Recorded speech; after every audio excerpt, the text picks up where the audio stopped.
something happened in your life where the people who were supposed to be there to take care of you didn't take care of you the way you thought they should take care of you. So now you need to be affirmed by people you don't even know.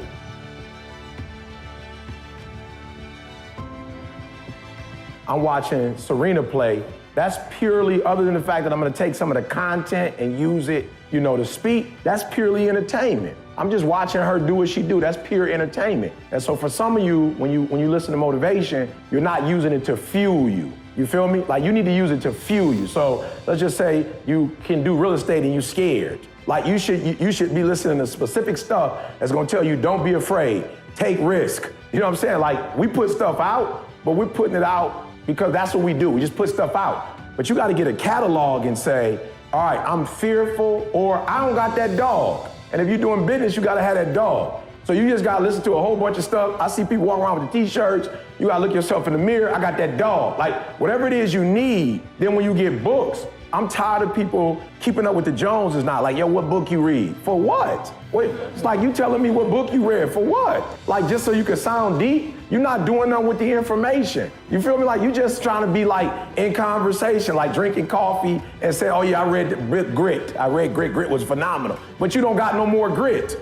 One huge thing to remember and figure out how to do when you're trying to become successful is how to deal with risk and fear, because you want to be risky, because if you're not risky, then you're not going to achieve the reward you really want, because you need to be in a high risk, high reward mentality, because if you're going for your goals, you might as well go all in and shoot for the stars, because if you fail, it's okay, because you're going to have that opportunity to build yourself back up and try again and build yourself up and figure out what you did wrong and change that and learn something about yourself and learn that mentality of never giving up. But you have to be willing to risk others viewing you as a failure for the short term. They're not going to understand that failure is great and you can learn so much from failing. They're going to feel bad for you and feel upset and think you didn't do it and you're going to be game over. But that's not the case. You can always rise up from a failure, but you can never rise up from giving up. There's a huge difference between that line of failure and giving up. And while trying to achieve success, you should also do things that scare you and bring fear into your life, because when you accomplish those,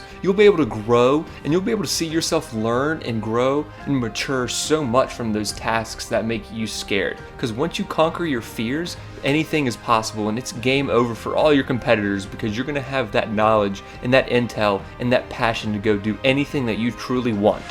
Some of y'all, you chasing low-hanging fruit. I need you to stop, because you're in this room because you're better than that. And I know you special because I don't speak to the world no more. I don't do a whole lot of why, because at this point in my life, where I put my foot, y'all, it's anointed.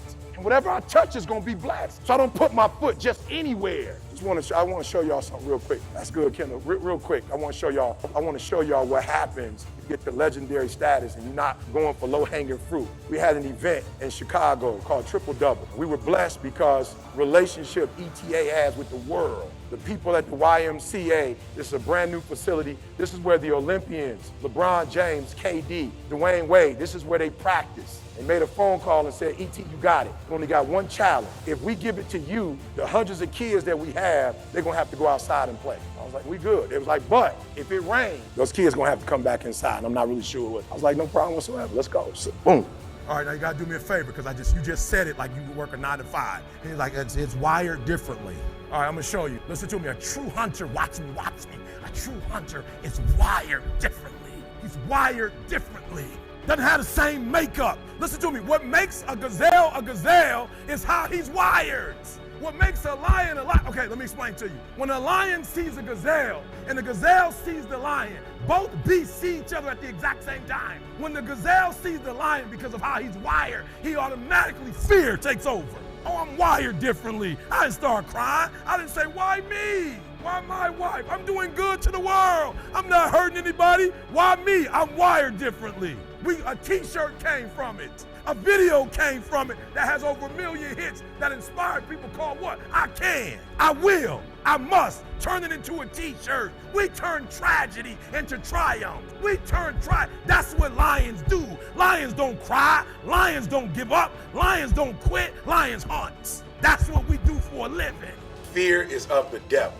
And fear, you can't make it positive. You can't turn it into something positive. The first thing he said to her was, this ain't gonna work if you're afraid. So you remember when she got trained, They were training her so that when she dealt with the enemy, she knew how to be a lady, but be strong. So she wasn't she didn't teach her how to be a slave. She taught her how to be free. You feel me? And so one of the things that you guys have to understand, if you're gonna rock with us, the average person that you're gonna come in contact with they live in fear. You feel me? They live in fear.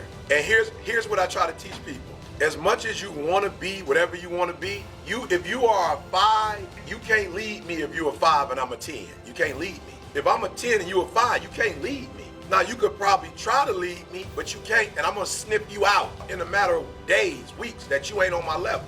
You feel me? So if we're going to help, Harriet was able to help because Harriet was truly free. And that's what people get twisted. She was free. So it was easy for her to free slaves because she wasn't a slave. Slaves wasn't freeing slaves.